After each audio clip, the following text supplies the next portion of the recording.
Put that in the chat. Good evening, November Foxtrot. Good evening. Oh. Good evening. How is everyone? Everybody? Oh no, I asked that. Oh yes, I'm fine.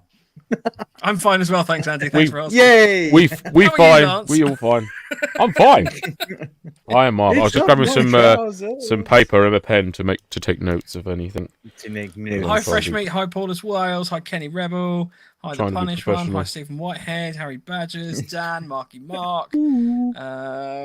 Les. Hi, Daz. Hi, Rage. Hi, Adventures of Zulu. Hi, Grizzly Bear. Hello, hello. Oh, Rage says, I was watching the new Kent survival video. How dare you disturb me? Sorry. Oh, has he got a new one out? Oh, I might fuck off as well and watch it then. We just start streaming his videos. Yeah, that's it. Yeah, we're going to leave you now with some interactive learning. Stephen Whitehead just blasted his eardrums out. Oh, he actually has done one 2 hours ago, yeah. Well, I should watch that in a bit. Well, in an hour. I said Op Fuego 3 is set to be a bit wet. I think that's most events at the moment. Everything's going to be a little bit rainy. Yeah, not the best weekend coming up, unfortunately.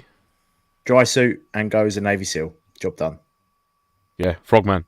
You'll be safe. Oh, how is everyone after the weekend? We've got a new patch. Sorry, I was so excited. Yeah, we've got the old patches as well, but we've got the new colour. Yeah. So these are available from us. Lance, you're muted for some reason. These are available from us. They are £7 a patch. If anyone's interested, get in touch. We have the ability to post things to you. However, multiple locations. If you find us at events. So if we're at NAF, which we are, in the end of August, then come and say hello if you're there as well. And you could buy one of these or one of these. So, or both. Absolutely. Or none. Or all of, yes, absolutely. 2 of each. All of them. Those are all of the options. Yes, absolutely. Nice and simple. That one or that one. Oh, do you know what? I'm still generally tired after the weekend. I ain't going to lie. I'm still recovering. Our top news story. Andy's tired. I'm always tired. Get it here first, girls and boys. News. Right, let's roll into the news. I take my gun and I go, pew, pew, pew, pew. News. I thought I had you that time, Lance. You got to be quicker than that, fam. You get me. So, yeah, have you guys got any news or purchases this week? I've got purchases. So have I. I spotted an absolute gem on Facebook Marketplace, and I picked it up today, and I bought a British Army Land Rover fold-out chair, like the canvas green one with the little wooden handles, little wooden armrests. Did you? £10, motherfuckers. Okay, yeah, that's pretty good. Granted, the canvas seat bit has had a little rip in it, but it's been repaired. Oh, indeed. Sorry, yes. There was a bit of a delay on that. It didn't load quite as quickly. No. And who is welcome, I think, for that. So I've got a nice little vintage chair for my derriere to rest in. And it's very light. Wait, I expected it to be really fucking heavy, but it's actually like a nice lightweight chair. No, they're good. And I saw 2 more on there for 40 quid, but it's collection only in Mid-Earth. So I messaged the guy and said, any chance if I covered the postage, you could send him? He's like, I think you'll find the advert clearly states collection only. Yes. I was like, all right, mate, fucking hell. Just asking, Sale's a sale. I'll pay for the postage. No need to be a massive dick about it. You probably ruined his day now. He's just like, oh, I post these things on the advert. No one ever reads it. Yeah. Oh, you've got no authority here, Jackie Weaver. Send me his link. I'll ask the same question. I will send it to you. And you can ask him exactly the same thing. Yeah, stream it. Let's I'll give you £100 just to bully to this post poor person. Yeah. I wonder, there must be a cut-off limit as to but it's very cool. I do like it. Fine. Yeah, awesome. Yes. I'll give you an extra £150 for your £40 chairs if you post them to me. Yeah. But no, I'm very happy with my chair, so I would like to get another one. Yeah, I'm sorry, no, it doesn't. It's collection only. It clearly states it in the advert. So yeah, I was very happy with that. I brought a new hat in the shops. New hat. New hat. Very It nice. has got a peak, but you know me, I'll wear it one way around. Never knows. I'll wear it the wrong way around. Cool style. Because you look Gucci. Because I am bang on trend. I am here. Hello. Hello, Pony Tony. Welcome. Evening. Ryan says, imagine if it was one of our new listeners and you've just taken the piss out of him. But it's Hopefully fine. not. And If I you're think he's selling a two reenact. chairs, Yeah, post them to me. Don't be an arse. Come on. Please, I want some. yeah, But yeah. James has just said, send the link for the chairs to me and I'll send them a picture of my bum. I don't think that's going to win him round. That's reserved. No, that's only reserved for people that do us wrong. Yeah. The arse pics. Yeah, but he's done me wrong. Yeah, true. to be fair. But I don't think that's going to sort of like swerve him by just receiving a picture of No. your ass. It might Any- be. change your mind? He won't Change your mind at all? Sitting. Yeah. Oh, I've seen a picture of a lovely bottom and now I want to sell the chairs for my lesson. Oh, yes. Do you know what? I've reconsidered. I've edited my advert, and I will now post them to you free of charge. Don't even pay me for the chairs. Yeah. All my life Paulus choices Wales are has now in found it. question. Paulus Wales apparently found it and asked him if he'll post them. Oh, for fuck's sake! No, we're not. We're not. I was only joking. No, what you should have done was message him and said, "Will you post these chairs to my mate Lance?"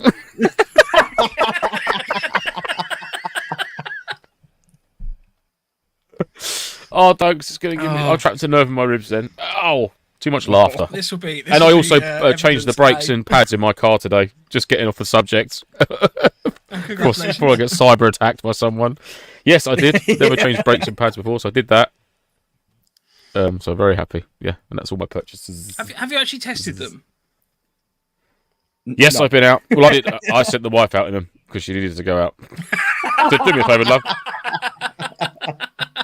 Just drive that up there for me. No, I did. I took it out. It's absolutely fine. Perfecto. No squeaks. No rubs. Yep. All good. All good. And I did tailor some boonie hats. I'm getting a nice collection of my own handmade tailored boonie hats at the moment. I've got 4 now. I've got a Desert DPM, 2 MTP, and a Woodland one. But I seem to be losing a lot of Woodland stuff at the moment. I can't find my Woodland Basher or boonie hat. I'm very vexed by that. I'm incredibly vexed.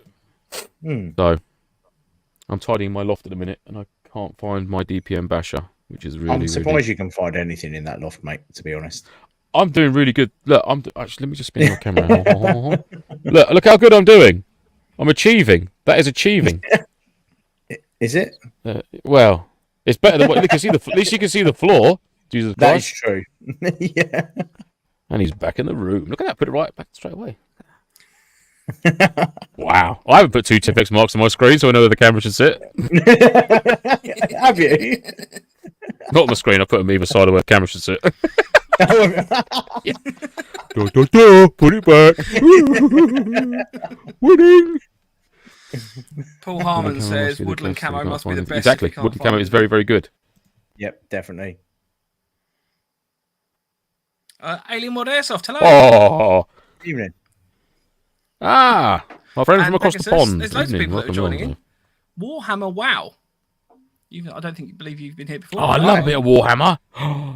Oh, do you know what I stumbled across the other day was the intro video to Dawn of War, the Warhammer PlayStation 3 game, or piece from Steam. You can get it on Steam. Mate, yeah. that's a wicked intro. I used to love that. But they storm up the hill and they've got the orcs coming down. And then at the end, he's got bullet holes in him and he drops a flag into the top of the hill. Who's Mike talking to? Mike's just saying Lance is a tit or something. Sorry, my daughter's just hammering at the door. It feels like a CTS. Oh, not hammer again. Is she armed again? Yeah. Oh, yeah. She might be armed. Smashes through. Hello, Daddy. Where's that? Where's that temple? Where's my favourite temple? Where it is? Oh dear. Oh, Warhammer WoW is Mini Paulus. Hello, Warhammer WoW. Ah, yes, joined us Micro at our Paul. event. Welcome. Yeah, nice to see you. Cool. Sorry, going back to the. I know we're going back to it, but the chairs thing. Stephen Whitehead said, "Plot twist: the fella selling it is a postman." People are like investigating this poor man now. God, I shouldn't have said anything. You No, I don't think that's real. Right? It's a joke. Oh, okay, right. Yeah, this has gone completely over my head. Maybe my new hat's too No, tight. That's fine. Just squashing Andy, inside. any news or purchases? Yes, Yeah, he what bought two happened- chairs off Facebook. Yeah, he posted them to me. Look at my filthy finger. Look at that. It's disgusting. Look at it. That's Oh, cool. It's all disgusting. savage. Sorry, mate. Go on. You had purchases. That's right. I have purchases. Mm. Well, first I did my hat on your recommendation. Woo. Look at all us with our tailored hats. Mike, have you tailored your Tailored hat hats yet? by myself. Oh, I've got some other things I've made. I decided after last weekend, because I also worked out that my other basher is 4x4. So I decided. Have you cut yours down to 3.5 by 4? No. I went, I'm not doing any more sewing after the hat because I hate it. So I went with the DD multicam. It's weird. It's a weird camo. That's their multicam, That's though. their That's their multicam. That's not version, the yeah. multicam. That's why I went multicam. But I think it will work quite well in Woodland, and it's 3x3, so I don't have to keep nicking Marky Marks every time he comes along. I was going to say, did you need a bigger basher by any chance, Andy? Oh, someone's need a- losing their temper. bigger basher or a smaller bed, one of the two. Yeah. A bit of a jaw scene definitely- coming on there. Yeah. That Gonna need a bigger boat. deflated my ego. That did a bit. Oh, yeah. I'm not doing that again. These things are sent to test us, my friend. Yeah, that was sent very much to test me. I've never seen Andy close to flipping out. Oh, I missed that. how What was angry. that? I must have missed that Oh, bit. Andy was trying to set up his basher and his hammock, and the basher was Picks too up the small. wrong So basically, he'd pull it one end, and the hammock is still sort of sticking out the other end. So he'd Ooh. like run off down the other end. He'd sort of try to pull it tight, and then it pulled it past the other end. It was. So I offered him my new Woodland DPM basher Yeah. that I've got. Oh, you Um, fucker. Yeah. So then I went, I offered right, this him- isn't working. Yeah. Oh, So we had to borrow one. so off you of gave me one of our two. guests. Yeah, you gave me two. And then Marky Mark, the little legend that he is, came totting over as I was about to burn everything. And Just He set went- fire to the lot, give up. This is he just shit. went, he goes, I've got a 3x3 if you want to borrow it. I was like, I could have noshed him off right there. I was over the moon. I was It was like, really weird to watch. yeah. I must have missed the angry camp setup and the noshing as well.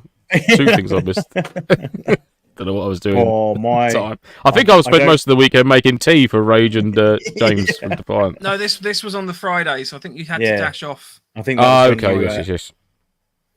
I was yeah. I rarely lose my temper, but that really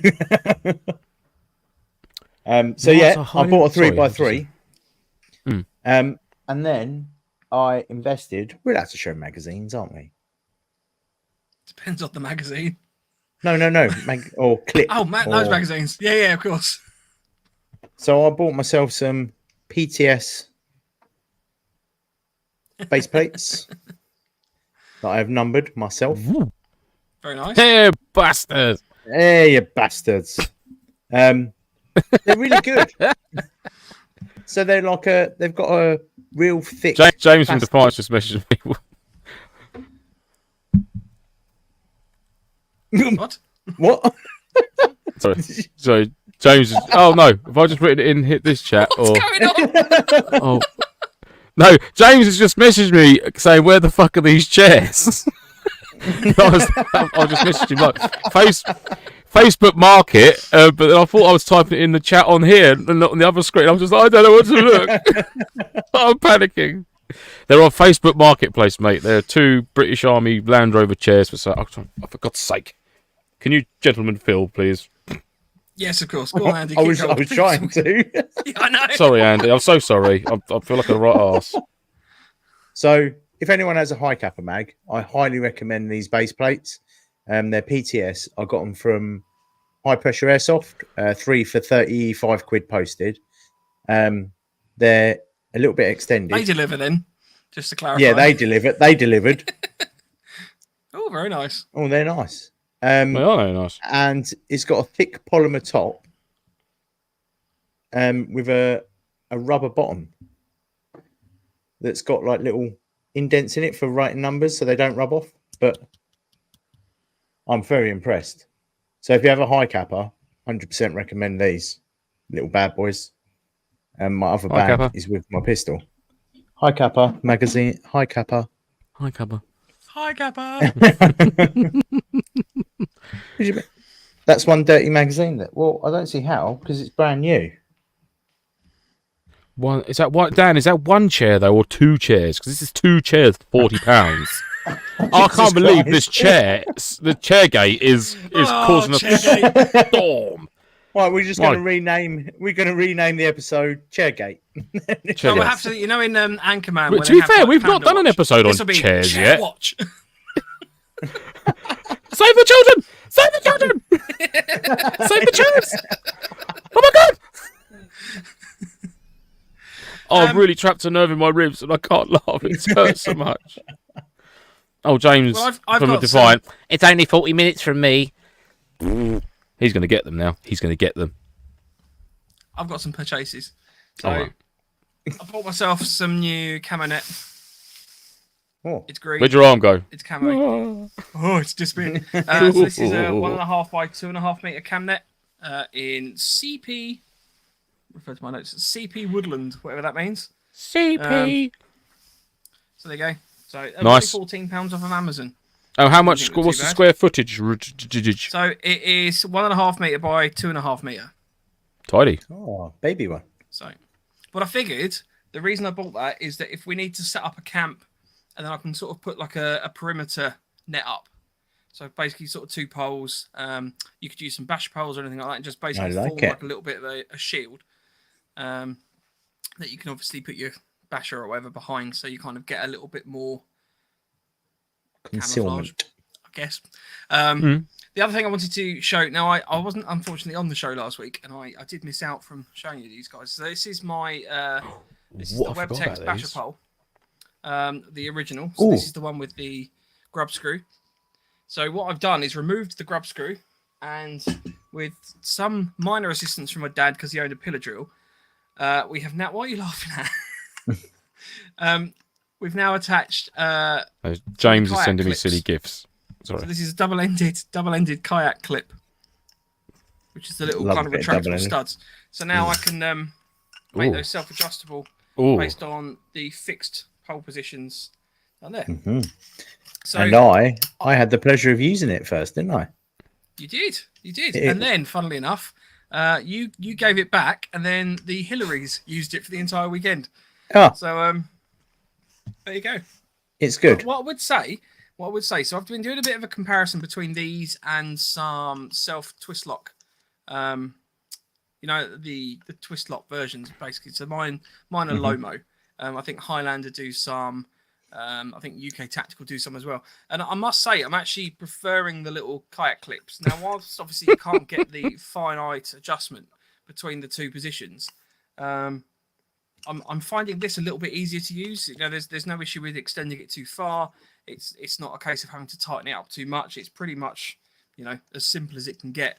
Now, whether you go out and buy the grub screw ones and then adjust it to that, probably not. You probably just go and buy the twist lock ones. But if you've got some existing grub lock ones, or grub screw ones, and you wanted to kind of do a little bit of work with minimal effort, you can convert them quite quickly.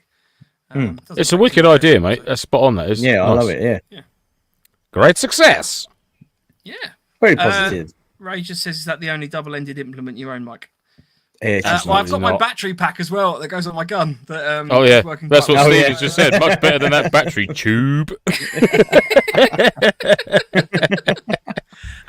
The other thing we've had finished as well, and the guests to our event had the chance to purchase some of these. These are the bandages that Mother Fraser has been making. So these Mother are Fraser. self-attaching, They're very cool. Israeli They are inspired good. style bandages. So we actually only have a few of these left now. We started off with about 25, and I think we've got about 4 left. So they're Wow. quite popular. Very cool. Make it. They're very Yeah. bit more realism to applying a rather than a piece of old white pair of Grundies that you've ripped up and tied around Yeah. your arm. So it's Yeah. a proper Although looking Andy and I, bandage. funnily enough, were chatting at the event, and we were saying how the next version of this needs some sort of like terrible packaging that you can rip open with your teeth. For that really authentic thing. So we For might that make some realism. consumable packaging that you can. I'm put putting blood on mine. Ah, there you go. There we go. Not Lovely. real blood, just cut me. No, I think you should actually. Yeah. real blood. Sod it. Go to the butcher's and just mop up like a load of pre-cooked black pudding or something. No, the trouble is, as soon as I put it on, you'll just run after me, wouldn't you? You're like, meat. Let's get Mummy Fraser back in the sweatshop. Absolutely, yeah. We need to get Mother Fraser back down there cracking the whip on the girls. Come on. That may end up being a meme at some point. Mother Fraser cracks the whip. Oh, Frank has joined us from Mexico. Hello. Oh, welcome, hello. Frank. Welcome. What's the weather like? I hope it's better than the UK because it's shit right now. Happy summer, everyone. Yay. Just so everyone knows, if anybody wants to buy a patch or the bandages. Oh my God! Sorry, I just remembered now. I was going to get your mum the present, wasn't I? Which was the Ladybird book, Mother Fraser in the sweatshop. Wasn't it? Just remember you can get the custom little cardboard books made. I remember. I must write that down. Mother Fraser. If anybody wants anything, let us know. We'll also be obviously at NAF with other bits and pieces to sell as well. We've got some BBs to give away. We've got some rat packs going as well that we didn't sell this weekend, didn't use this weekend. So, yeah. We might even sell that's Mike. pretty much. We might do. Okay. Rent Mike. Whore him out for the weekend. Why not? Oh, let's do Rent a Mike. Rent a Mike. Yeah, you could do. Yeah, you can rent him for 20-minute increments for like carrying shopping or some getting supplies. Look, you caught me unawares. That's not very nice, is it? Oh, keep your hand again one more time. Seamless. Seamless transition. Right, so tonight's show, we're obviously going to be doing a debrief on our recent event, the Intro to MilSim, which was last weekend. We had an amazing... Too much for you, bud. We had an amazing...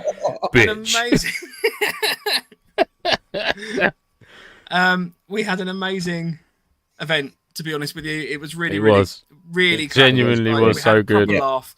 I know all three of us had amazing fun. We've got some of the feedback already that we kind of want to go through tonight. There's been 8 now. There was only 4 before the show. Thank you very much, guys, for the feedback. Yeah, lovely. Reading some of that out without any pre-reading, which could go horribly wrong.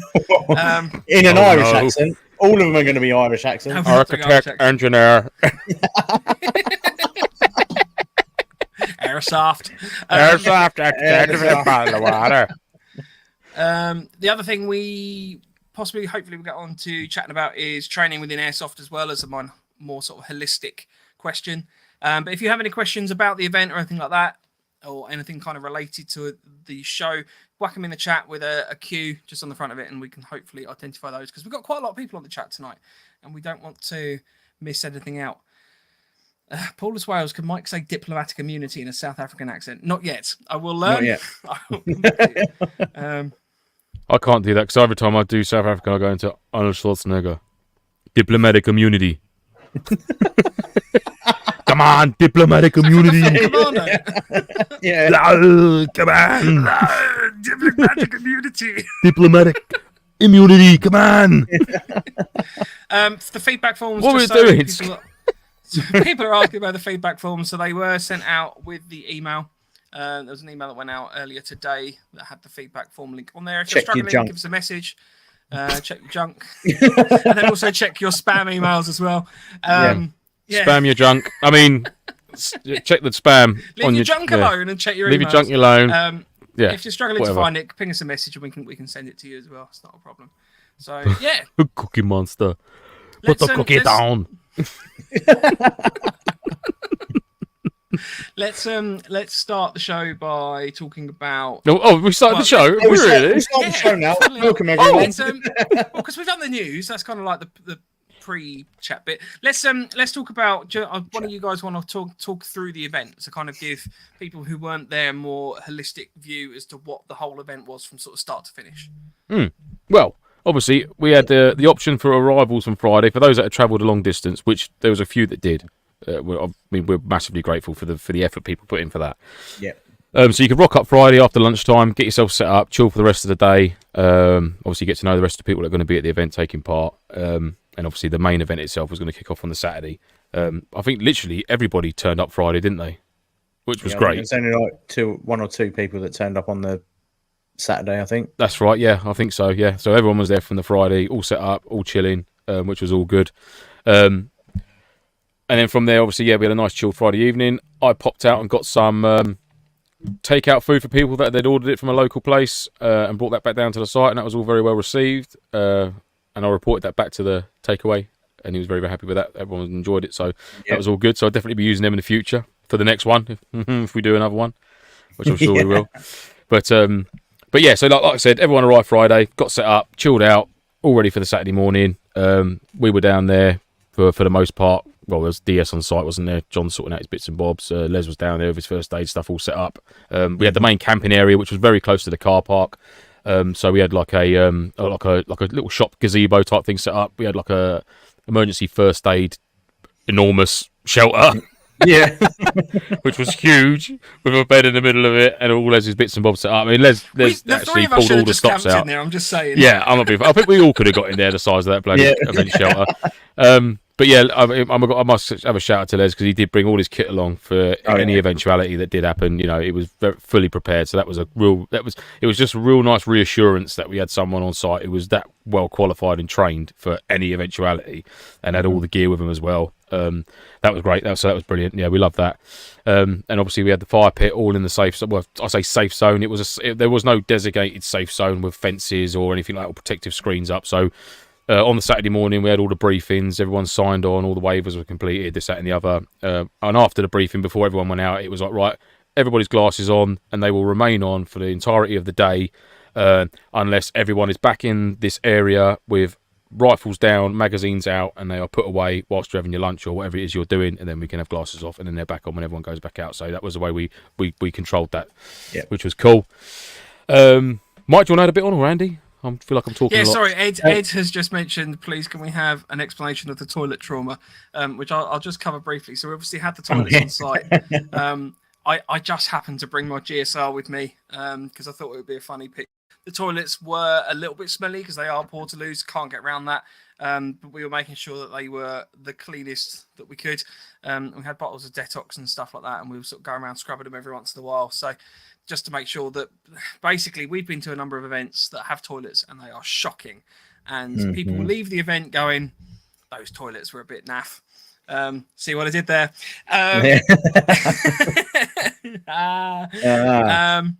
So we made sure that our toilets were proper spotless. So it was just a bit of marketing with the gas mask. But yeah, there wasn't actually any drama. So sorry, carry on, Andy. I'll let you do some chat. Me do some chat. Oh, privileged. We did a debrief Saturday morning. Got everyone round, explained what the day was going to be, and then split everyone off into as equal teams. I think it was 8 and 9, wasn't it? I think it ended up. Yeah, I believe 8 and 9. Yeah, I think it was. Yep. And then the two DSs or trainers took their first sections off to them. Ryan was doing the harbour area setup, so how to set your bashers up. And that's not setting up a main harbour area for a platoon or anything. That's your own individual harbour area admin as an individual. Do you know what I mean? So yeah, I just want to make that clear. Yep. Yeah, and then I didn't get to go and see the other one because I didn't get over there in time.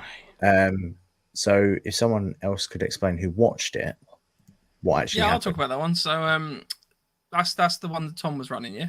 Yeah, Tom was running the So Tom, one of our instructors, was running kind of a mixture of drill-based scenarios, sort of combative drills. So we had a little bit of room entry, how to kind of stack up on a building and kind of deal with that initial entry to a building and building clearance. And then that rolled into trench clearance, which was something that was, I think, probably quite shocking for a lot of people. I don't think anyone really kind of considered the realistic scenario. I mean, obviously Ukraine and Russia at the moment are fighting in trenches. So this is something that is being taught to current soldiers. It's the current training that the British Army get as well. And I think it was quite eye-opening for people as to what kind of things you can go through and some of the roles that you need to play in that. So that was quite good fun. Sorry, that was a weird transition. It was really interesting, but I think a lot of people got a lot out of it because the number of people that came away from that training session absolutely beaming that they had so much fun being kind of pushed around, kind of dealt with through the trenches and stuff. It was nice to see. I And then found we myself. did I mean, I watched the first Go on. bit. Sorry, yeah, but to cut in there, Mike, I watched the first session that Tom took with the trenches, and I found myself like thinking I should be getting some photographs in here, but I was just like mouth open a bit, just like, wow. Then you sort of like really get an appreciation. I mean, I heard a couple of people say I've got a new appreciation for what infantry soldiers do or go through. Not only training, but if it is put into actual practice, you know, if you're actually going to be dancing the actual dance, then yeah, it was amazing to see, really, to going through all the motions and that of what's required, and obviously the terrifying outcome of what could well happen when you go into a situation like that. It was just like, whoa, blimey! But I think it gave people a real appreciation for it, and everyone who, I mean, a lot of people have never done that before.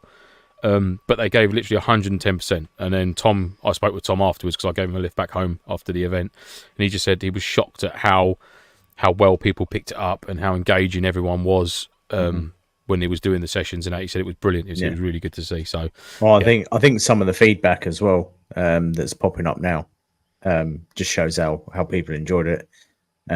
Like you got Paul, trench clearing was for opening.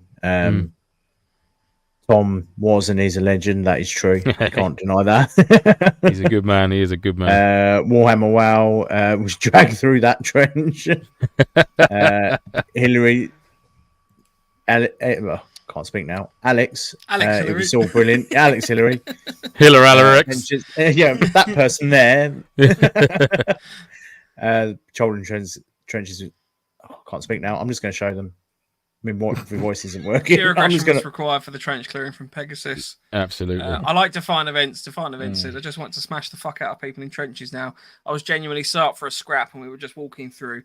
I would have murdered my own mother if she had popped up down range. I think that's actually weirdly one of the things that I think we've actually picked up a bit of feedback from is that Tom and his session was so emotive in terms of kind of getting people geared up and everything like that. Like there was a lot of kind of energy press up, and yet nobody kind of got to use that. And then we transitioned those guys into a training session, which was basically sit down. This is how you put a basher up. This is the kind of keys. And I think that some people found that a little bit disparity between those two levels of energy. So that's something we'll pick up on in future. So it might be that we need to get people running around after that.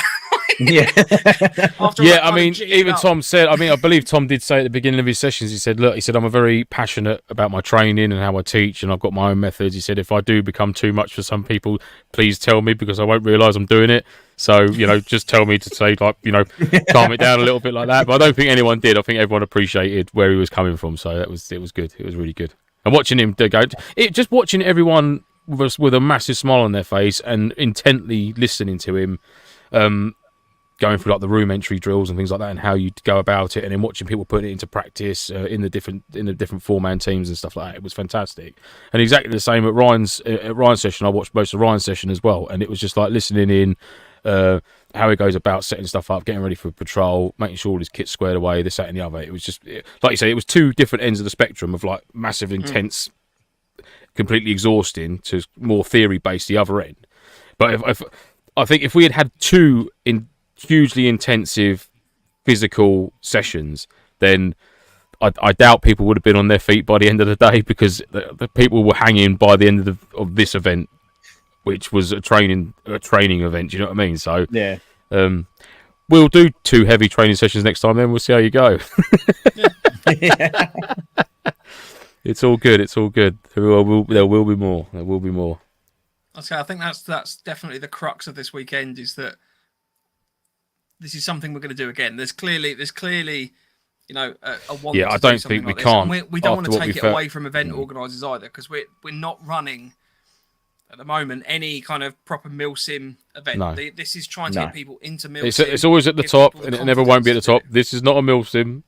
Just to make it clear, This is not a MilSim. This is a training, an introduction to some of the things you could encounter, and some of the sort of skills that you would require to sort of not just sort of like fall into it, rather than going in completely blind. For some, like the patrolling, for example, the hand signals and the contacts, and reacting to effective enemy fire and this, that, and the other.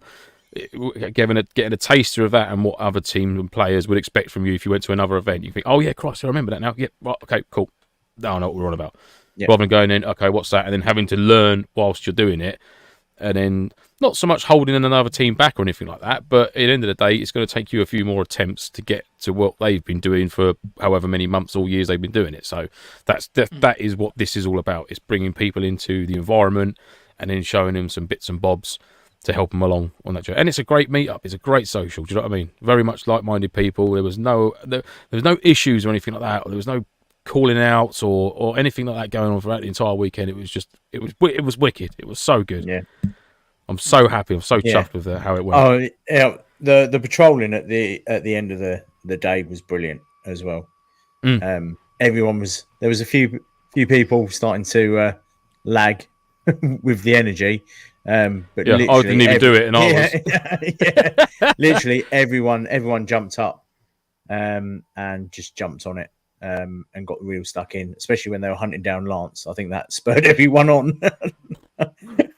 He came back and was like, "Shit, hell." Yeah. Do you know what? There was one because I did the first. So at the end of the patrolling session, they sort of put their monies where their mouths were and put it into practice and went on the patrol. They got contacted from the right, pushed down through a tree line down the valley, and then up the other side to where the hut was. And I was sort of lying in wait, sort of like about the quarter of the way up the opposite side to where they came in from. And it was wicked seeing them patrol along. I then laid down a few rounds and then they got into contact and they literally all just moved like to two fire teams moving forward, bounding down the hill towards me. I was like, oh shit. I literally just emptied a mag and then run away. Yeah. I was like, oh, they're all coming now. You was braver than I was because I did the second session and I was using your setup because I hadn't brought any kit out with me, and you'd left me with almost no BBs in any of the magazines. Yeah. I didn't. I must admit, I did lay them. I did let them have it in the first session. I didn't think about the second session. So I'm now doing the second session with limited ammo, so I kind of went a little bit less further down the slope, kind of just let off a few rounds and then sort of started peeling back between trees to get into the hut. Yeah, but you could tell people that had learnt it because obviously we after they did all that, we had the battle sim, didn't we?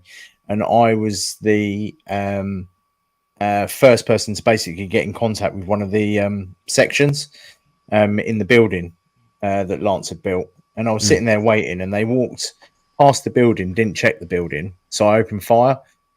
That was a mistake because instantly did they stack up and then come in and? No, yeah, instantly they broke into their two fire teams. I managed to take out half of one and I think one of the other. And then they literally just came around and one side was constantly firing and the other section flanked round and eventually got me.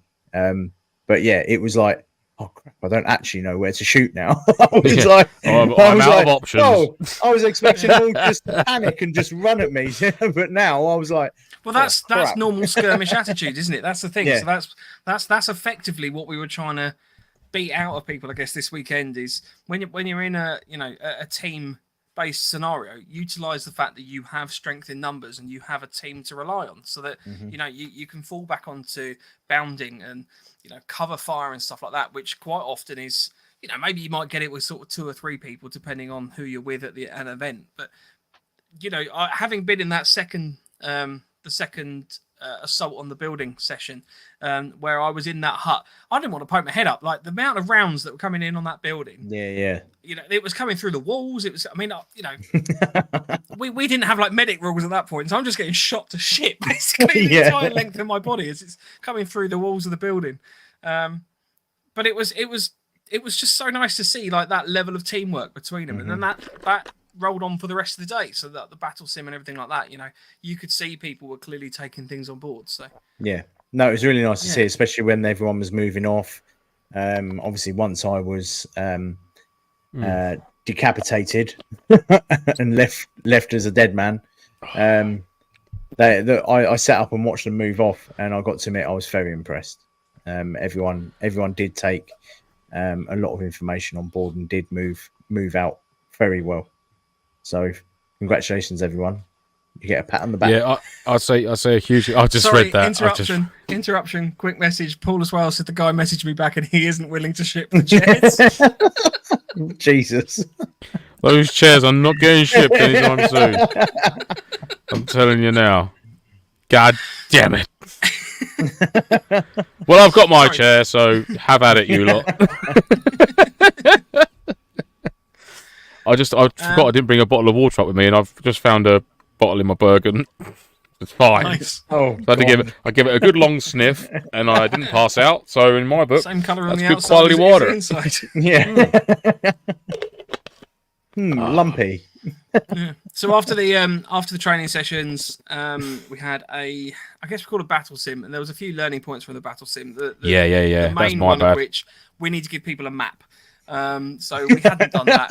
We No, we had don't. utilised locations that the trainees had been to earlier in the day, and we operated on the assumption that people would be able to find their way between those locations. But I think ultimately there was so much information being given to people that it's not really surprising that a couple of the teams got a little bit lost. Well, I think fatigue played a part in that as well. I think everyone. We're at the end of a getting long tired. day. That was a lot, and they were kicking off until what was it? 7 p.m. It ran till Yeah. thereabouts, Yeah, it was, quarter to wasn't it? 7ish.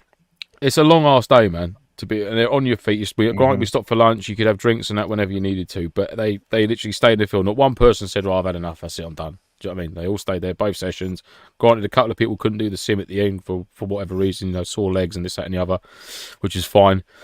But not one person, oh, no, that's it. I've had enough or anything like that. It was good. But definitely put some of that down to fatigue. But yeah, like obviously, unfortunately, we should have had 3 DS or 3 trainers at this event, but unfortunately, due to a family issue, one of the DSs couldn't make it, so we had to sort of like lastminute.com sort of change around the training session, and obviously that affected how the battle sim that we'd pre-written for 3 sections was changed. So yeah, it was a little bit lastminute.com, but in future, yes, things to take on board for that. And we have to say thank you very much. I wouldn't even say to, battle sim; it James. was more a training scenario, wasn't it? Really, rather than a battle sim. Yeah.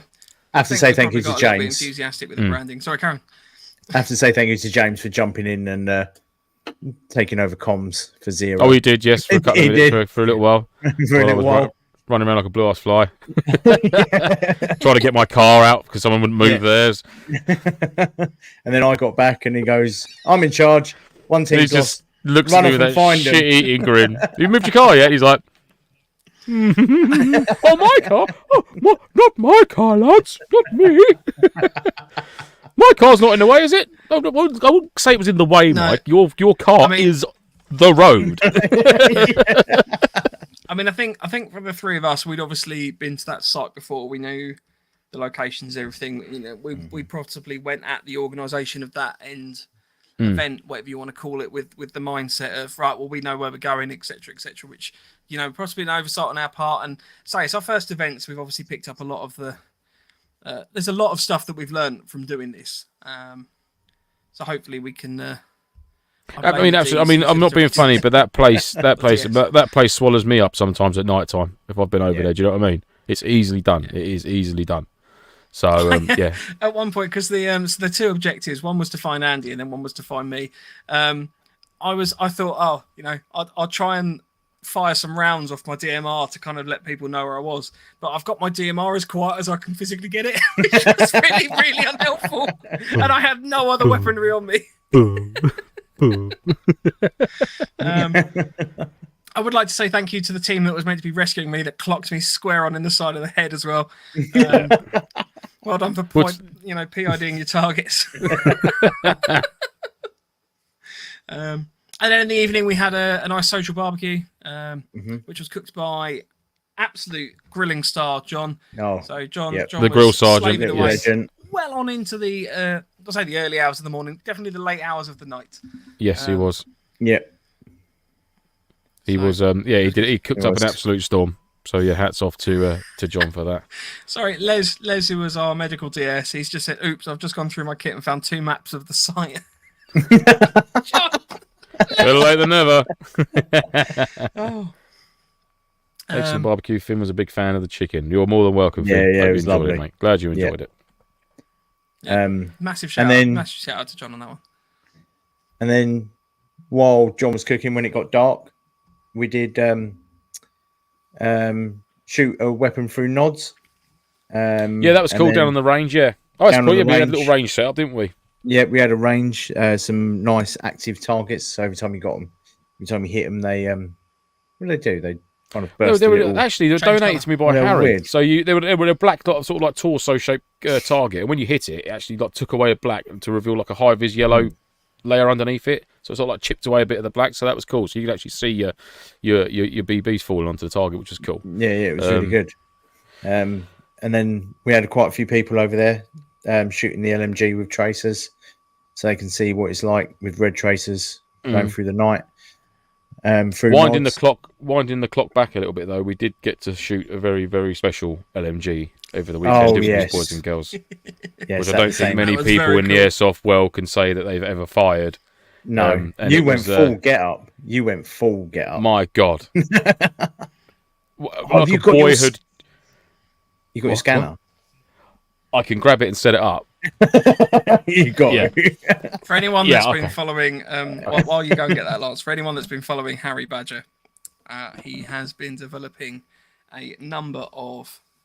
I'm not going to do this well because I don't know the film series quite as good as Lance and possibly Andy. So he's Feel been terrible now. developing a Should have really number of included this during sort the of news props. segment. That's right. He's been developing a number of props for the Alien series of films, specifically the United States Command Colonial Marines. Corps. O'Neill. Colonial Marines. Sorry, I knew it wasn't MC. I knew it was CM. I couldn't remember what it stood for. So the Colonial Marines. So there's obviously, I say obviously, he's developed like a little alien detector, motion detector thing, which Lance is about to. I don't show actually us. know what the proper designation for it is, but Well, it's a tracking unit sort of thing. the but- blipper. So basically, I Harry always came used up to to call me it. and he said, "I've got some gifts for you," and I was like, because me and him have been speaking about doing these alien Colonial Marines loadouts, just because it's fucking cool. And I had no idea about this. Now, whether these were intentioned as like a birthday gifts or something, I don't know. But I'm now the proud owner of two Define Land Rover events. chairs. I'm now the proud owner of 2 Land Rover chairs. I'll be collecting them because apparently he won't post. Oh, you're such an arsehole. Right, and I'm going to show you the first. Right, so if you can be quiet for a minute. Yeah, This yeah. is the first Yes, of gift course. I got from Harry.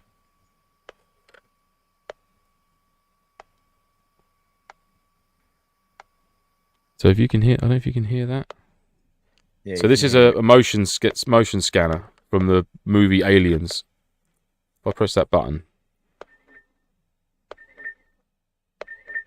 so you'll actually get the target on the screen, distances and all that. I know it's hard to see, but this is a fully 3D printed, exact replica, same size, everything as what Hudson, is it Hudson, Vasquez, and I think Frost had one as well, as the scanner. So I don't know if Mike can get an actual image up It's of an it. M314 motion tracker. There we go. There you go. There you go. So it actually does ping the white symbol on the screen. I don't know if you can see that. If I track it around, you'll actually see like the. It's so awesome. I'm gonna get. So I got that. One. So that's one. That's one. That was one gift to go towards my loadout because obviously he's got the M56 smart gun. I'm gonna have to turn it off because it's gonna keep pinging. And then my second part, well, 2 or 3 gifts was this. Now this is the. Yeah, so that's the one bit. That was There the it is, that was the one from This the is show. the second gift I got from him, which is the shoulder-mounted lamp setup. So that's got to go onto my plate carrier.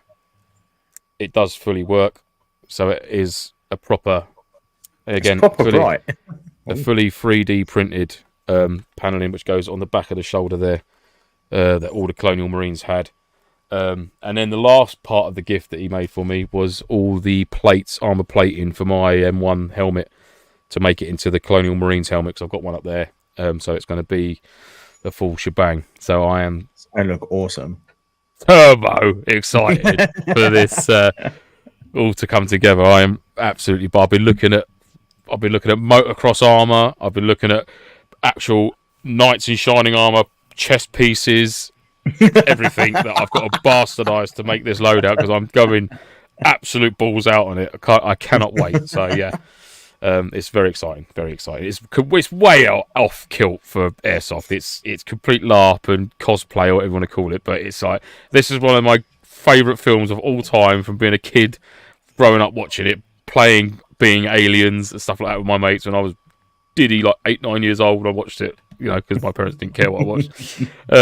Yeah, so it's a real sort of almost dream come true for me to have these things. You know, even when I brought it back for my son, he's like, "Oh my god, you've got that! They've got that on Fortnite. The scanners on Fortnite." And I was like, "Is it really?" He was like, "Yeah, you can get this." You've gone full circle retro. Yeah, he was like, you can see the xenomorphs. You can scan. I was like, "Oh my god, so do you ever go with it?" He's like, "Yeah, I want to go." And he's like walking around the house like tracking the cat. Xenomorph. Yeah. But yeah, so I am eternally grateful to Harry for making a boyhood dream a reality. I don't know how I can possibly thank you, but yeah, but thank you, Harry. Thank you very much, sir. You are a legend. So, Harry's got a number of videos and the like coming out on his YouTube channel. Unfortunately, I don't have the YouTube channel as quickly to hand, but I do have his Instagram, so go and check him out on his Instagram at Harry Badger UK. He's got a load more content coming out, and I highly recommend. Yes, It's definitely. just a fun watch because you can sit there and drool over what he's doing. So, yeah. Love it. Sorry, I was reading it blends in. to the comments at the same time. We do have quite a few comments to go through. Should we? Yeah. So I've got a few queued up. Paul Harmon says, "Is it worth paying out for an expensive helmet, or are the cheap copies sufficient? What brand would you recommend?" Oh, I've got one's not expensive. I mean, one's an FMA one. Is it FMA? FMA. So FMA I've got fast an helmet, FMA. I think. Yeah, I've got an FMA Xfil and a which is cloned off the Team Wendy Xfil, which I have both. And honestly, for Airsoft, there's no difference. Obviously the build quality is slightly better or a lot better on the Team Wendy, but it's a bump helmet at the end of the day. It's still plastic. There is nothing wrong with the FMAs that are coming out at the moment. They are probably what I would class as your higher end builds for helmets. Yeah, I mean, at the end of the day, when it comes to helmets, I mean, it's not like you're going to be abseiling or fast roping out of a helicopter or doing something that will require that level of head protection. Let's be honest. Do you know what I mean? One, you're not getting shot by real bullets for a fucking start. And it does. But personally, for me, I believe it does offer a level of protection. If you did run into a low-level beam or something like that, that is going to help you not smash your head in. Basically, if you fell over and banged your head on the floor, it's going to help you not bang your head on the floor. So I don't believe. Great if you can get a real steel one, then crack on. I mean, they're heavy, obviously, for obvious reasons. But I think that's the thing with the real steel stuff is that if you want that weight and that realism, then go for it. Just get extra weight plates in your plate carrier if you want more weight. You know, but yeah, I don't think there's anything wrong with not a Moody helmet, but you know, like a repro helmet from, you know, it's modelled on a real steel one. I don't think there's, Christ, come on. It's going to get covered up with an MTP cover and have cans put on it and all the other bollocks that goes with it. It's still looking the same, isn't it? Yeah. So I can literally, I'll make a note. I haven't got a note, but I'll make a note. I'll put a picture of. I'll put a picture. I'll make a note. I haven't got a note. I've not made it yet. I'll put the two helmets together and I'll take some pictures and I'll throw them up on our Instagram and Facebook. I'll do that literally straight after the show, so you can see. Where's my FMA one? Look, I'm mobile tonight. Yeah, I think the other thing to consider as well is that if you are running any MVG or thermal or anything like that, or kind of mounted to the shroud, just make sure it's decent shroud and that it's got a proper mount. Obviously, there's a lot of weight potentially sort of hanging off of that, and if it starts to come loose, whatever, that's a lot of money that could suddenly hit the floor. So I would always say that if you're going to do that, spend a bit of money because you've already spent the money on a night vision setup. Get yourself I think it's a Team Wendy retention line, and all it does is it's basically like a key fob, and it. And shall I stop talking again? I did have to buy the extended chin strap because I've got a massive chin. I don't think he can hear us until he puts the earpiece in. Yeah, I'm back. It's all right, lads. Let me just get all my shit together. Hang on. Get the scan now. I got it all, lads. Don't worry about it. Come follow me. I know the way. Yeah. This is look, absolutely banging, man. Whoa. The one thing I find, so I've had a couple cheap helmets, and it's quite hard to get the right size helmet because you can kind of get them with the adjustable straps and retention and everything in there. But it's worth just sort of bearing that in mind. That if you're going cheap, sometimes that the sizing can be one size fits all, which obviously it won't necessarily do. You can get thinner padding. Yeah, you can get the thin. I was about to say, the thinner and thicker padding. You can buy like you get them little thin ones, but you can get the double thick padding. Yeah, but I've got a big head, and I've taken all the padding out of one of my helmets, and it still doesn't fit. It looks very weird. Oh, that's hilarious. Did you buy a child's one? No, it's not. My mate Dan did that once. He bought a child's helmet, not realising. Put it on. It was like. There you go, Paul's Wales. I find the cheap helmets are small. I have a big head, and I find most don't fit. I blame my 5 head. Your 5 head. 5 head. 5 heads. I blame his forehead. Yeah.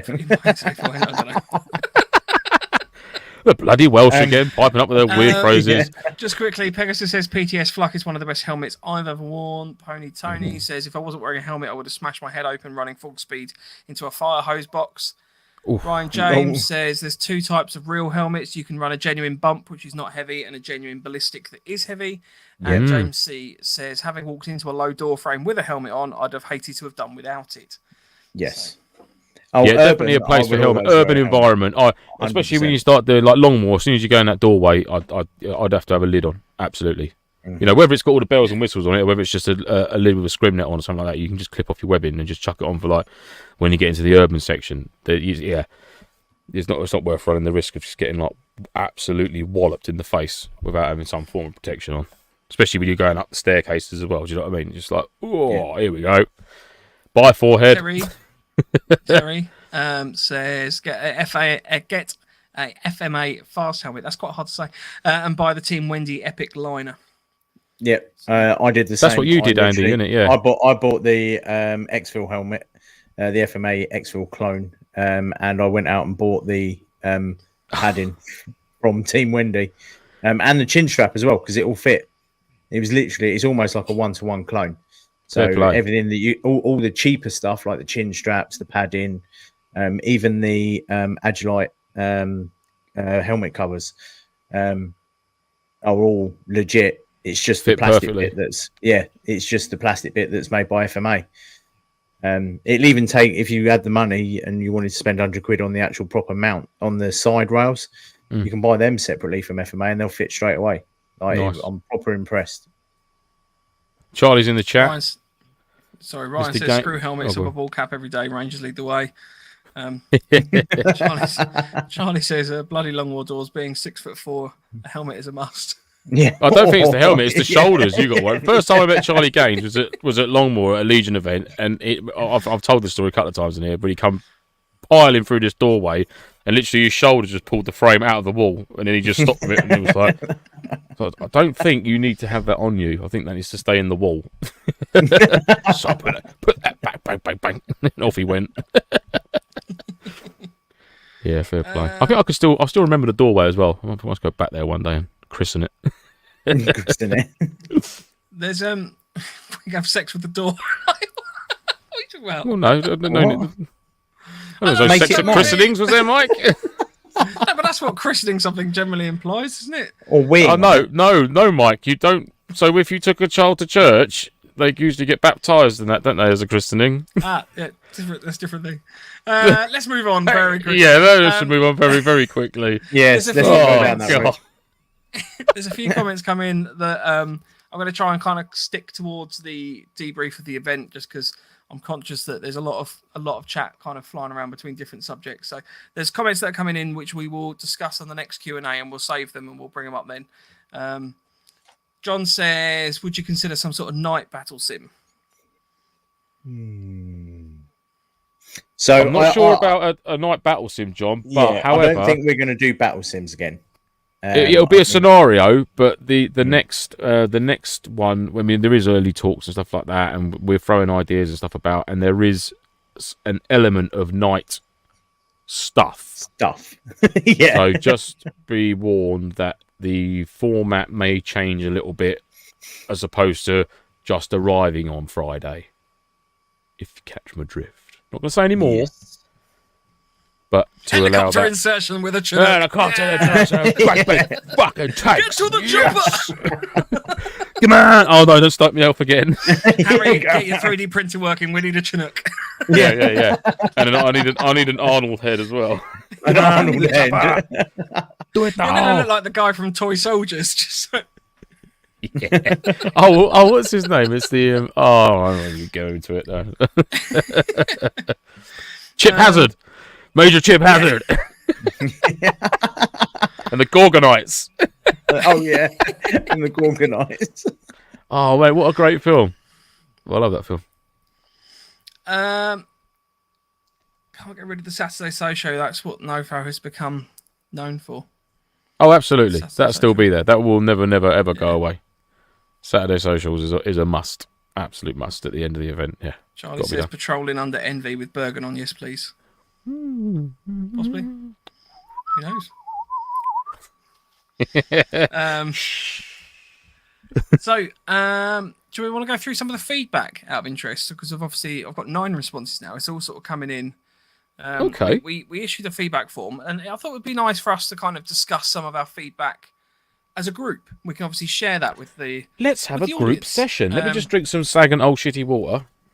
Lovely. Cleanse the one of palate. the I comments can't believe that you're came in drinking from, that. Yeah, it's only from the weekend. The way that Lance was Oh, is sniffing and it? checking that water bottle, was it piss? It's only from the weekend. But however, there was a bottle in there from a couple of weekends before. I don't give a fuck. It's only water, and I clean my bottles out. So I'm not like you two scumbags. Mine would just refute sits that, in the but sun. Yeah, mine just sits in the sun for months. I'm an quality ecologist H2O. and I like to grow stuff. Yeah, I'm breathing Like- new life into this Yeah. world. Okay. like Legionnaire's disease and Yeah. Cholera. So, at the someone's got to look after the cholera. Yeah. So we had, They get a bad we've rap. had 9 responses. We've asked people on a scale of 1 to 10, did you enjoy the event? What could we do better? What did we do well? And is there anything else that you would like to mention, suggest, or comment on? and it's all So- anonymous. Yeah, it is all completely anonymous, but with the whole open transparency thing, we've had so far 6 people vote 10 out of 10, 2 people vote 9 out of 10, and 1 person vote 8 out of 10. So, Bust. Oh. I would see that as a success. I'd call that winning. No, that's fair enough. I was expecting all under 5s. Had to spend the weekend with those 18 3 only, idiots. Andy. Oh no, not that, you pervert. So we'll cover the what could we do better, because that's obviously the thing that the 3 of us want to learn from. the Yeah, most. absolutely. We had a lot of positive feedback, but we want to kind of really focus in on what could be better. Someone says signage at the gate. So there was a reason we didn't have a lot of signage at the gate, and I'll let you go into that, Lance, because obviously you. Yeah. Well, basically, see, the site that we're allowed to use is not an airsoft site. It's a private, very, very private area of woodland, and it's not to be advertised as a site or anything like that at all. Hence the exact postcode and this, that, and the other. So signage outside of the site will never change. There won't be a big fanfare or banner or arrow or anything like that. So it will be what it will be. So unfortunately, I mean, it's quite tucked away, granted, but it's not like there's like 19 other gates in the area that you could potentially think is the entrance, and it's not. So there's only that one. Do you know what I mean? So yeah, unfortunately, if that's not going to change. So it's tough shit, really. I don't know what else to say to that. Yeah.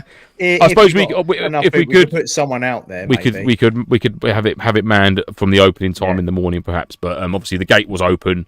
There was vehicles already parked in there, so I was hoping that would be an indicator. But we could. I'm sure we could have someone stationed nearby. But there certainly won't be any signage outside or leading up to it to say event this way or anything like that at all. No, because it is a very, very private, exclusive location.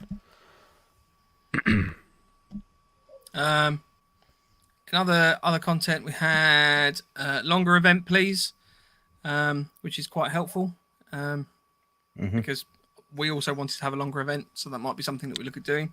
My only criticism. I think 10 minutes prior to the battle sim, there could have been an announcement for those of us that had comms to get together in one place to sort out frequencies rather than trying to find out who had them.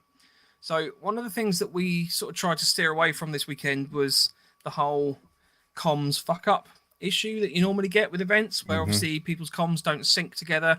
We wanted people to be working in relative close proximity with each other when they're playing, and utilize sort of some of the hand signals and bits and pieces that we'd sort of run through, and the communication that we'd run through. So that was one of the reasons we weren't actively promoting comms. Well, yeah, I mean, the comms we did want between us. Yeah, I mean the comms that we did want, it was basically to have a comms a channel to an RO in each section back to 0. So we didn't want or intend for everyone in that section to have comms back to me or comms with each other. Do you know what I mean? We wanted them to stick as a team and then have one method of contact back to 0, and the same for the other team, for Foxtrot and for Alpha, to come back to me. Yeah. So one radio operating in each section. That would have been it. That was our intent. So now whether you've not taken it upon yourself, or taken it upon yourselves to have internal comms within your section, and that's completely up to you. But our intent was, because it's obviously like an 8 and a 9-man section, whether you have PRRs running between you lot, that's your call. But for the purposes of the scenario, it was one radio op back to 0 for each section, and that would have been it. Yeah, because one of the training courses was going to be quite in-depth hand signals For that to very give you reason, practice. But obviously, unfortunately, with the way things worked out with us losing one of the trainers, I don't think it was touched on as much, if at all. I don't think it was. No, that's something that would be. So we can bring into the next obviously one. that was another thing that unfortunately was missed off. But yeah, the whole point of it was that you were meant to be using the hand signals that you used in the training session. The best way to think about it is that it wasn't actually a battle sim as much. I know we label it as that, but it was more of a exercise to use the skills that you'd already learned throughout the day, which is why Mike was hiding in the trenches and I was in the building, and your routes were planned out to go along roads so you could do the patrols and things. But then obviously that was when you were meant to be using the hand signals. So yeah, we do apologize for that, but then also as well, it's all good stuff. It's all positive stuff that we can do it. Because to be honest with you, we spent more time making sure the sessions and the rest of the event ran as smoothly as it could possibly be, leading up to the event kicking off. Then I'm guilty of that. I should have spent more time on the scenario for the content of the scenario for the ending, if you like, which I didn't. You know, I neglected that, and that's me on my bad. But yeah, next one will be.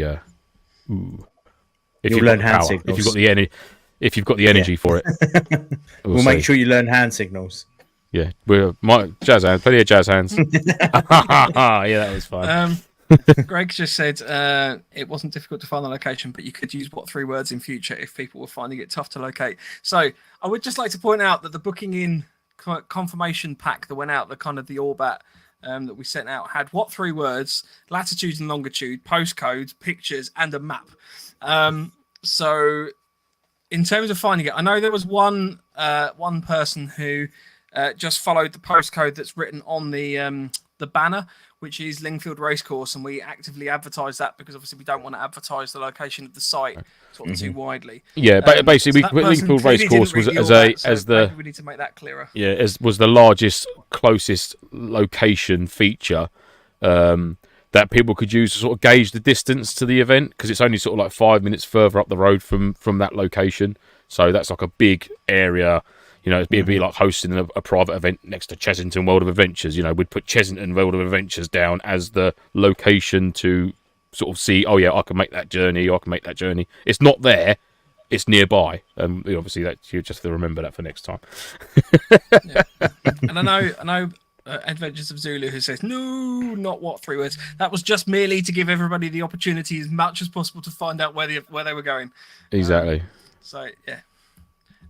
Greg, by the way, took some epic photos of the event, and we will be sorting out how we can get those out to people, because they look wicked, absolutely wicked. We took photos ourselves, but we just need to find a way that we can kind of double check everybody is happy not to be in them if they didn't want to be in them, and sort of compile all that together in a central location for people. So I think we've already done that with Greg's. Greg has been just wicked in terms of sorting that himself.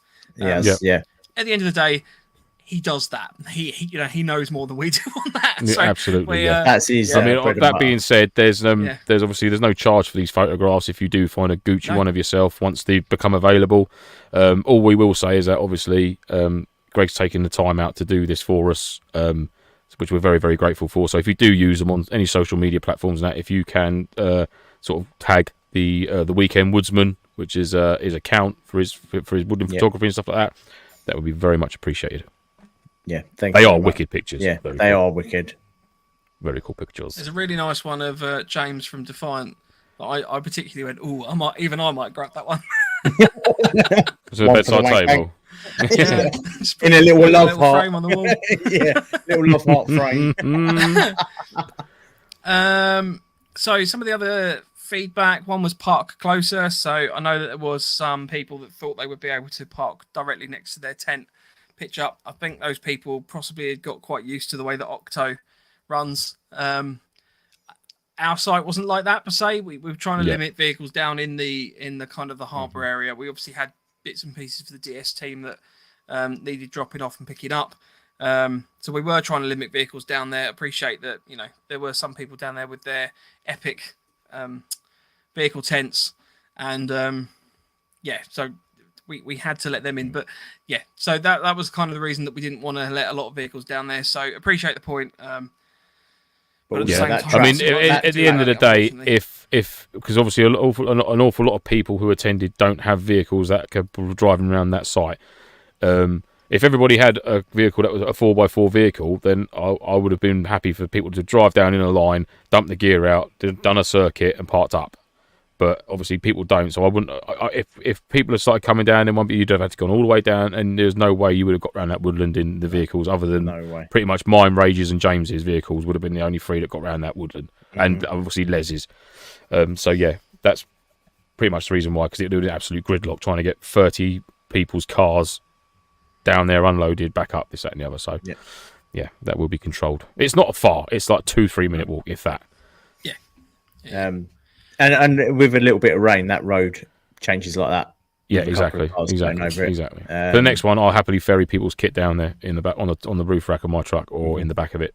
If they struggle or anything like that, then happily do that. If anyone needs any help. Another bit of feedback. Love the event. Only feedback is maybe different subjects. As a new milsimmer, might have more basic skills gaps than someone who's a bit more experienced. So this is something that I know Andy and I at one point discussed when we were off to get charcoal.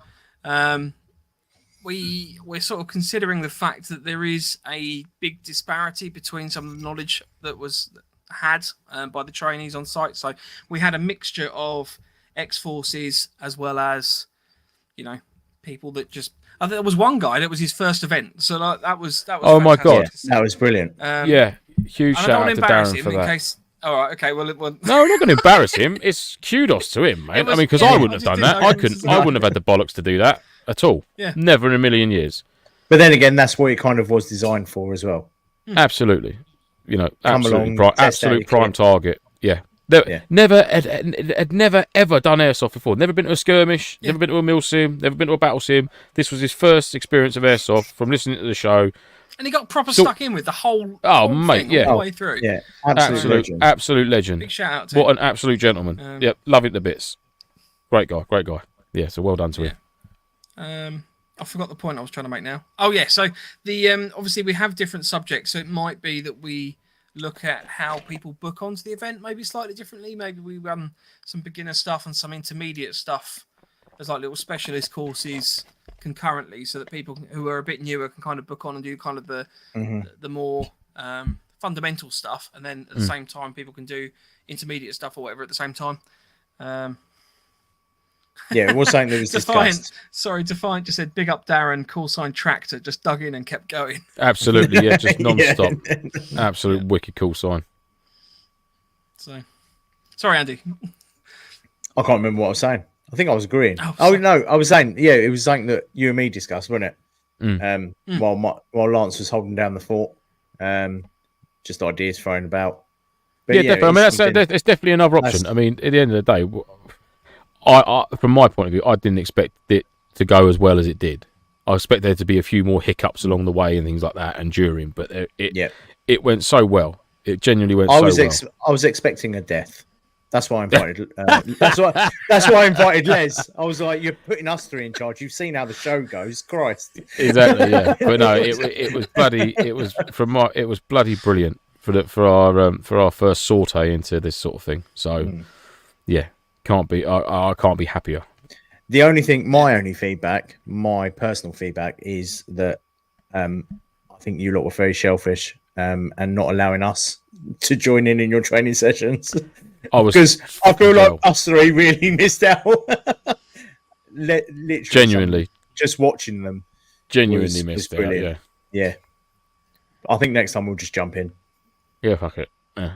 Well, I mean, really shit disguises like them specs with the moustaches under the nose. Yeah. I'll just take mine off. I'll be like, "What? Where did he go?" Yeah. A little bit of sneaky knowledge is on the Sunday after everyone sort of cleared out and we sort of decamped.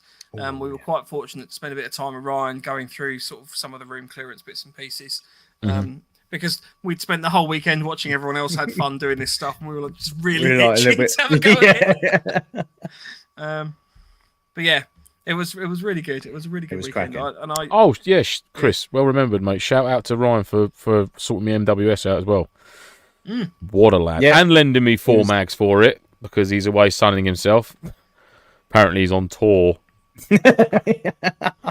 Yeah, all right. Don't give me that. Talking about all the water courses he's going to do.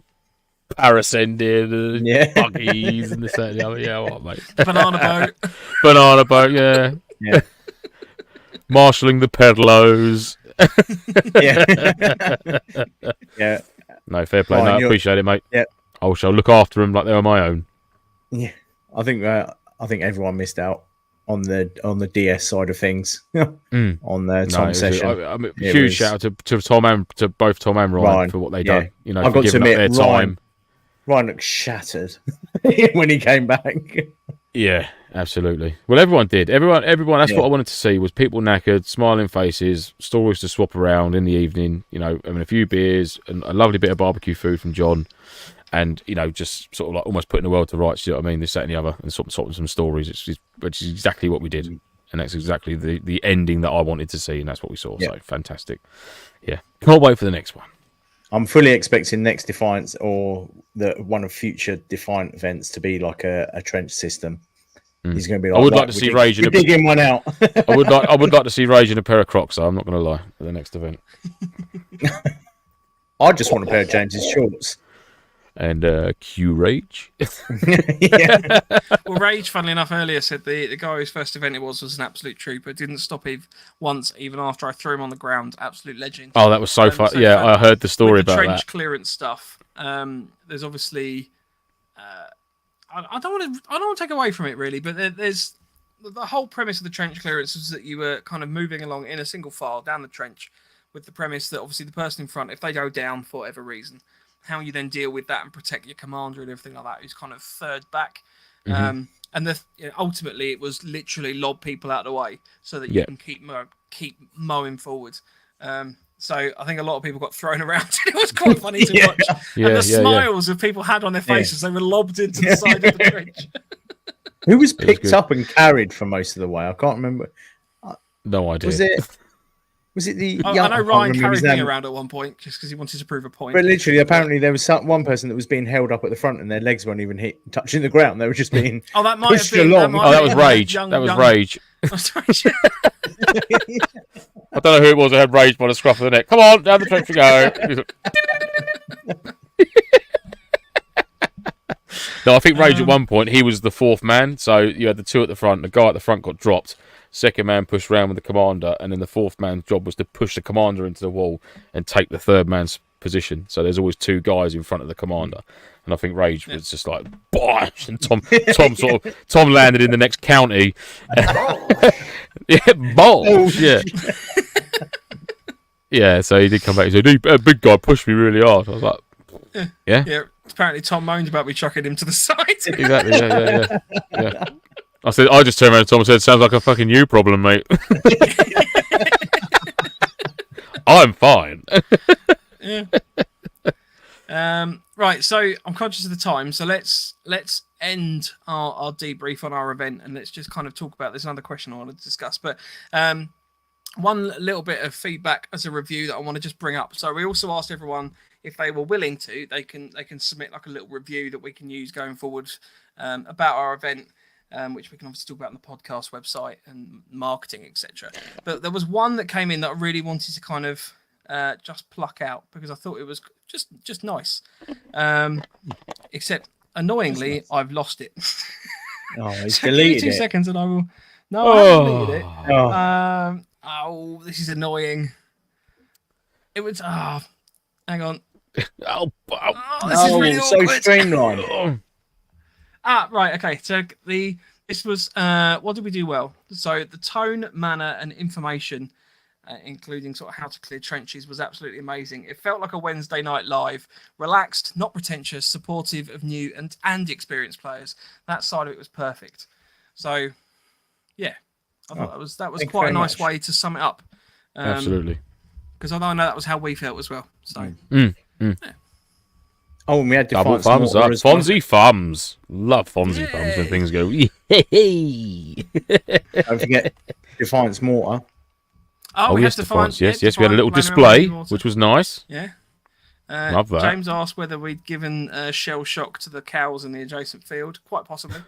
They're fine. They're fine. They were fine. They're all laying down.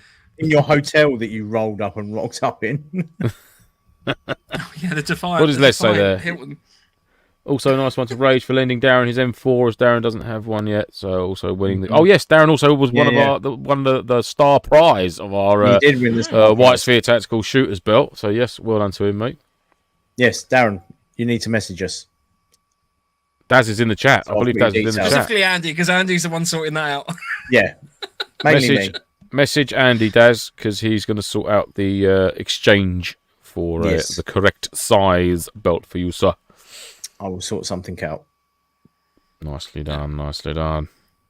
Rage says, I think Mike freaking out about the slugs on Friday night was my personal highlight. Oh, God. Nearly as bad as you're freaking out about mice, Rage. It's not the trousers! Oh, actually, we haven't mentioned that story, have we? And I did put a lovely picture in the community chat. What was the song called? It's gone up my trousers. Got on my trousers. Gone up my trousers. Mike, do you want to fill us in on that? We had a mouse in our house. I haven't got the videos to hand. Not on the stairs. Oh no! In the house. Yeah, we had a mouse in our house. I've got all the videos.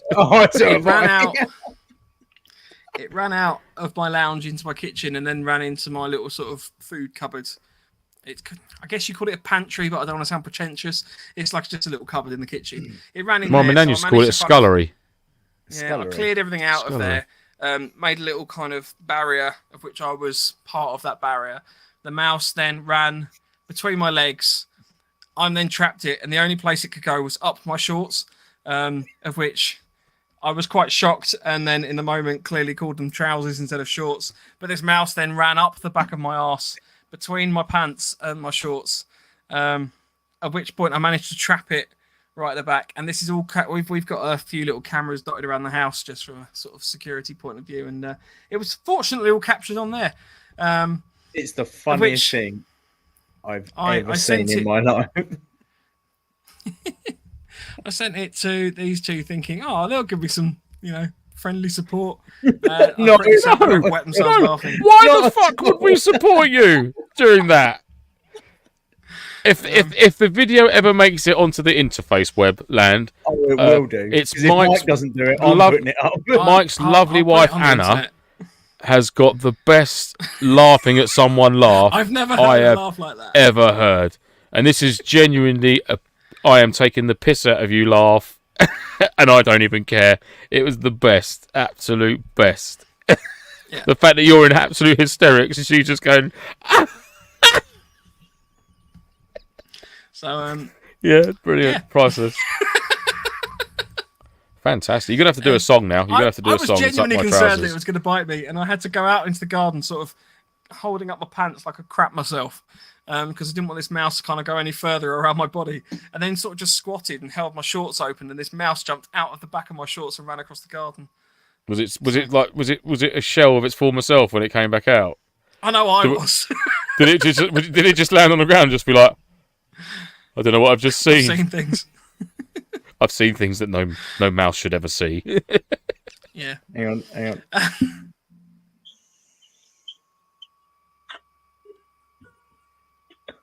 Did that come through? That's a shame. No. Oh well. All I heard was birds tweeting.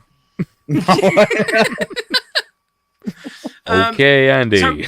So just to end the show, I want to kind of open up a general question about training. Do we think that training is practical for Airsoft and MilSim? Obviously, we've sort of tried to run an event which is based around that fundamental concept. It was interesting to see some people. Yeah. It's interesting to see that, obviously, I know that sort of chatting to some people before our event, they were kind of thinking, well, we're not really new to MilSim. It's not really something that we're interested in. And subsequent to that, interestingly, some people have said, actually, from looking at the photos and bits and pieces and sort of hearing about what you guys got up to, that does sound like something I'd have wanted to do. And I wonder if, the audience believe that training is important. It seems that there's clearly a thought in the community that I guess it can be a bit pretentious if everyone's running like skills and drills in terms of like reloading drills and stuff like that. It can be a bit silly. But yeah, I'd be interested to hear your 2 thoughts. Andy, you're muted. It all depends on what you enjoy, isn't it? I actually enjoy the training and like what some people would class as lame. I enjoy practicing how I reload, because at the end of the day, it's something to do when I'm not airsofting, and it can make you a bit slightly better than the other person that you're shooting against, and getting to learn your kit and things like that and how it all works. So I think a training event is. I never used to think it was really until I started getting into it more, and then I sort of realised the benefits of it. Do you know what I mean? Like genuine benefits of it. I don't know, I never used to be finding it awkward or anything, but I don't know.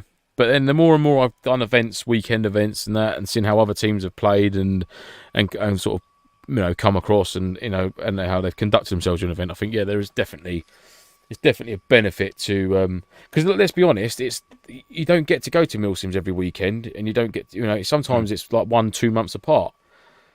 So if you can intersperse training within those voids between events, then why not?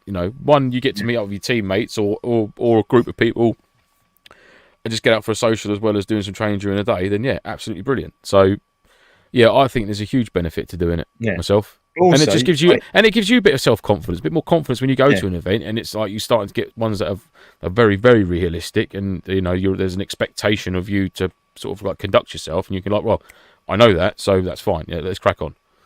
It's like what Mike said.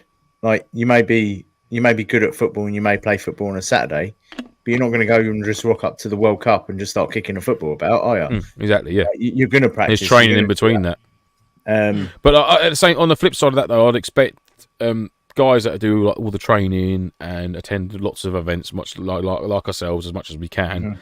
If someone turned up to the event who hadn't done that and they were very relatively new for it, I'd still expect them to be able to be put with us or whoever.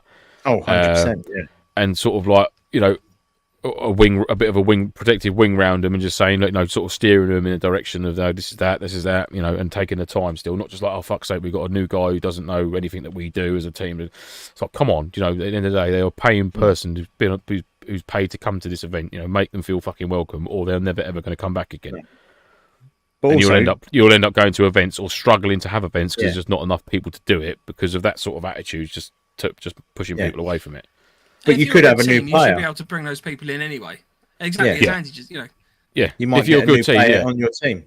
Exactly that. When if you're a good side, you should be able to just absorb that 1 or 2 new people and sort of guide them. Do you know what I mean? Just say, just stick to this guy here, stick to that guy there, do what he does. Any questions, ask us. Please ask questions. That's what it's all about. Do you know what I mean? That's exactly what I'd be like.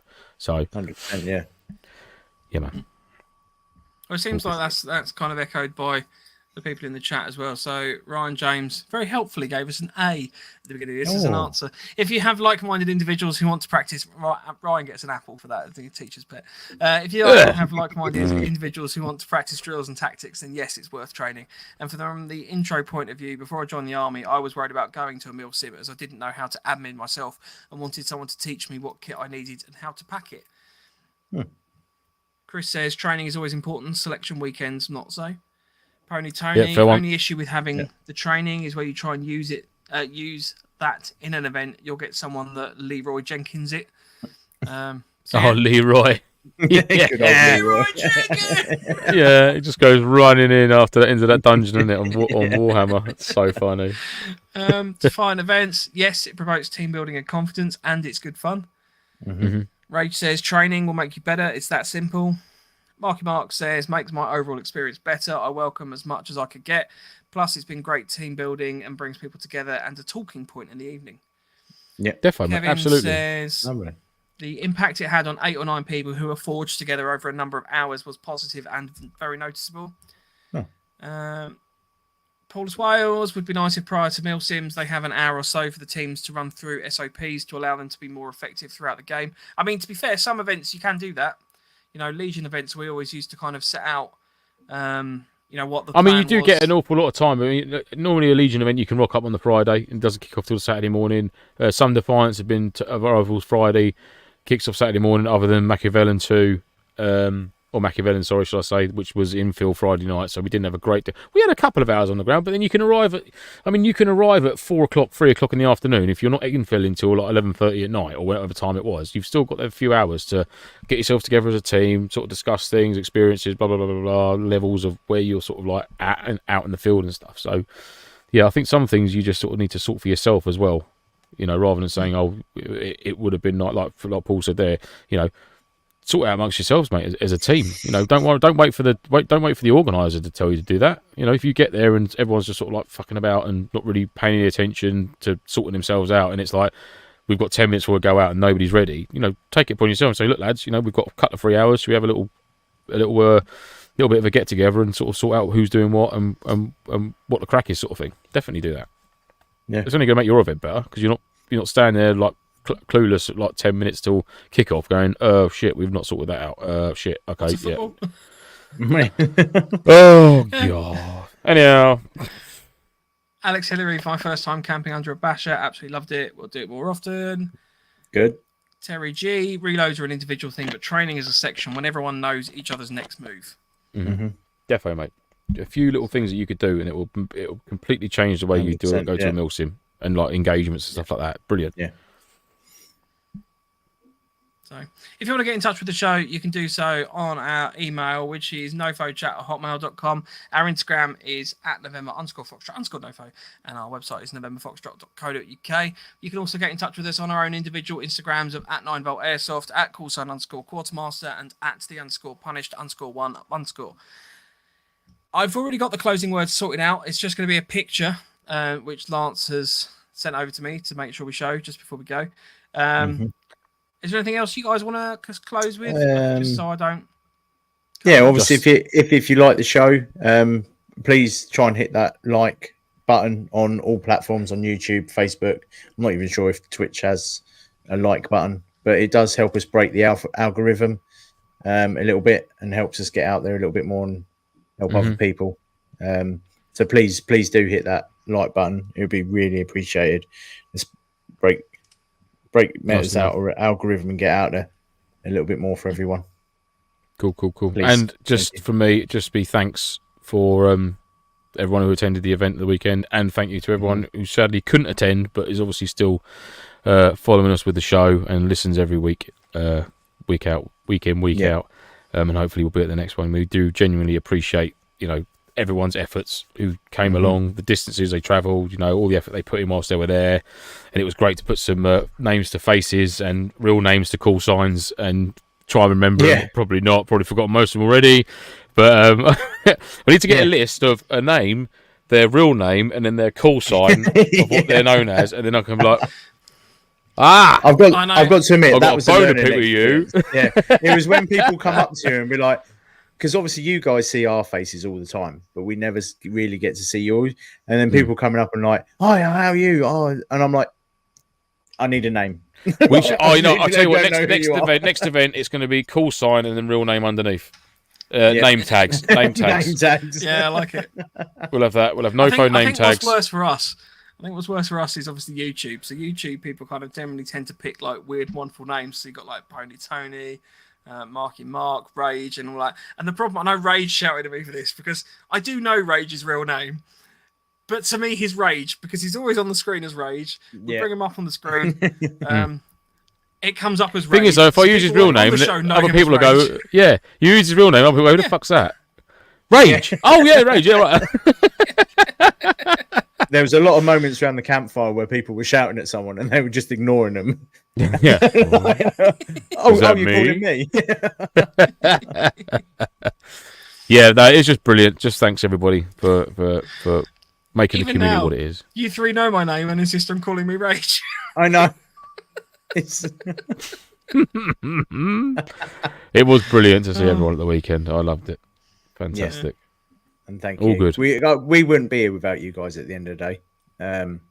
Well, this is it. It'd be pointless. Well, we might be. it'd just be just us three talking bullshit to each other. Yeah, it'd be really weird. Because I was, funnily enough, chatting to somebody about our podcast, and they see, because they can't listen to it live. They don't watch the live streams and stuff. But they were saying how, funnily enough, people like, Chris, Rage, Terry, Les, all these names that obviously we kind of talk to every week, and you chip in and you contribute. You are almost just as part of the show as the three of us sort of sitting here, because we're deferring to your wisdom. We're bringing up your points of view and stuff like that as well.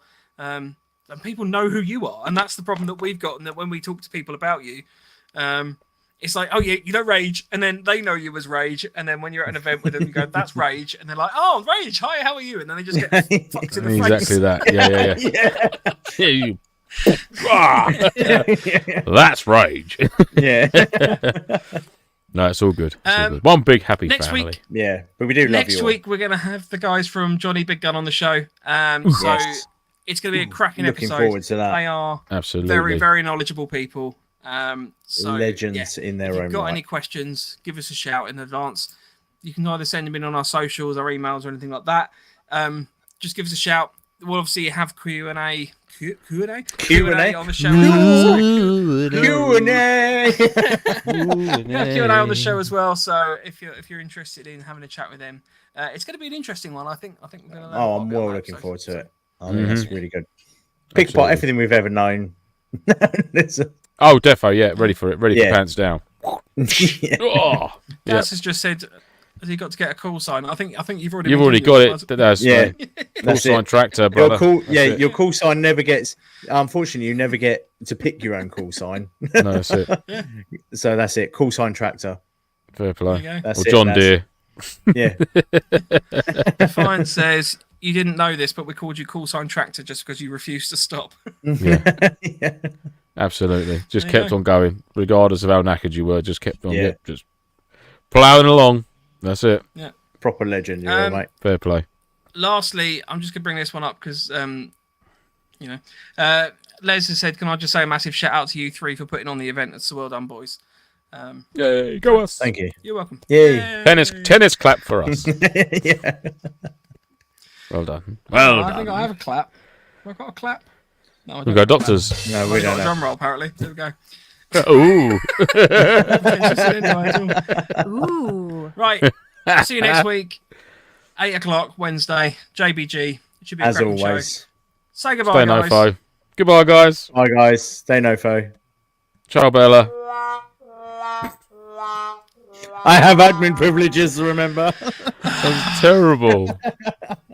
And there you go. Hey. There The it is. M56 smart gun. Oh, I want it back. Baby, come back. We'll see you next week. See you later. Later.